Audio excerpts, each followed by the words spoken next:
Tapi selagi sekarang ini masih baik-baik saja, kira-kira kan juga tidak apa-apa. Yang penting tidak ada konflik lagi, begitu kan ya? Benar atau enggak? Iya. Kira-kira kesimpulannya apa? Kesimpulannya ya Jangan bakar rumah orang.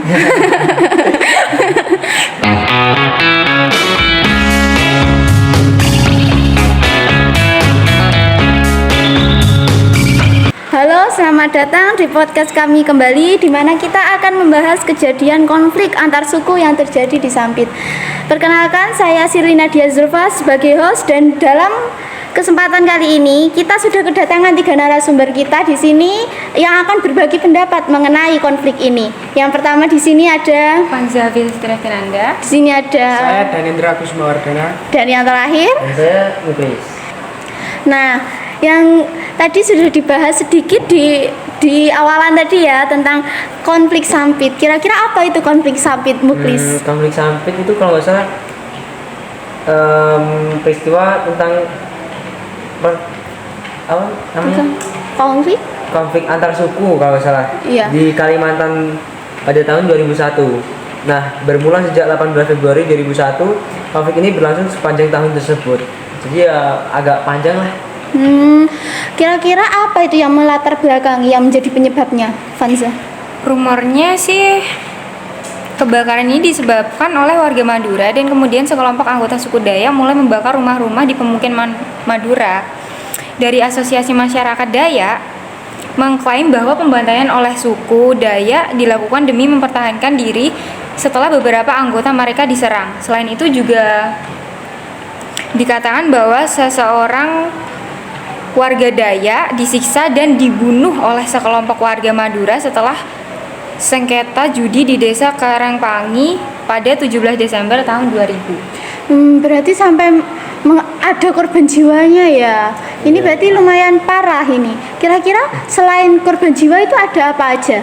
Ada dampak konflik ini mengakibatkan lebih dari 500 kematian dengan lebih dari 1.000 rumah yang hancur. Berarti selain ada korban jiwa, ada juga kerugian materinya.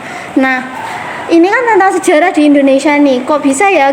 Maksudnya kayak kita kan negara yang beragam, seharusnya kan juga menjaga kerukunan. Nah, tapi kan ini mungkin udah lama, jadi kita juga tidak bisa untuk mengontrol itu tadi.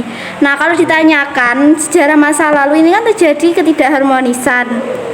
Ini kenapa kok bisa suku Dayak dan Madura ini mencolok? Kalau di sini kita membicarakan tentang suku Dayak dan suku Madura, mungkin karena kejadian ini yang paling terlihat di tahun 2000-an ya. Padahal kenyataannya, suku ini sudah selalu berkonflik di masa lalu. Dalam catatan sejarah setidaknya ada 11 kali peristiwa. Berarti di sini kita memang punya potensi untuk berkonflik, tetapi kita juga punya potensi kuat untuk bisa mengharmonikan kehidupan yang berbeda ini. Nah, tapi kira-kira ada nggak sih perjanjian damainya, atau ada nggak pemangku adat yang berusaha mendamaikannya itu? Setahu saya tidak ada dokumen yang tidak ditandatangani dengan bersama nggak sih? Kalau yang monumen Sampit itu bagaimana? Untuk monumen Sampit sebuah keinginan untuk melupakan masa lalu yang kelam. Nah, tapi sebagai sebuah bagian dari kenegaraan hidup bernegara, sebenarnya mekanisme hitam di atas putih itu jadi penting.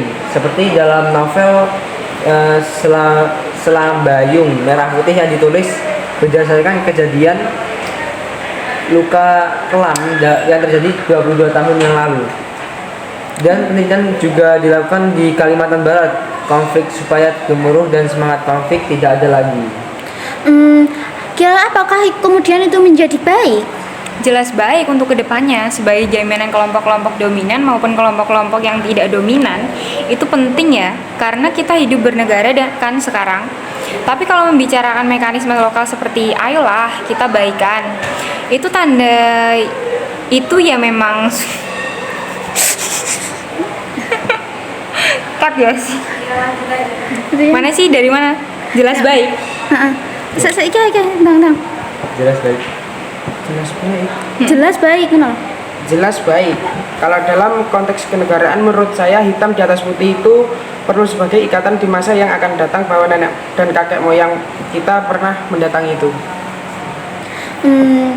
Jadi di sini itu apa ya, selain ada dampaknya juga kayak rentan untuk terjadi konflik lagi ya. Jadi kayaknya butuh kayak perjanjian di atas dokumen gitu ya. Tapi selagi sekarang ini masih baik-baik saja, kira-kira kan juga tidak apa-apa. Yang penting tidak ada konflik lagi, begitu kan ya?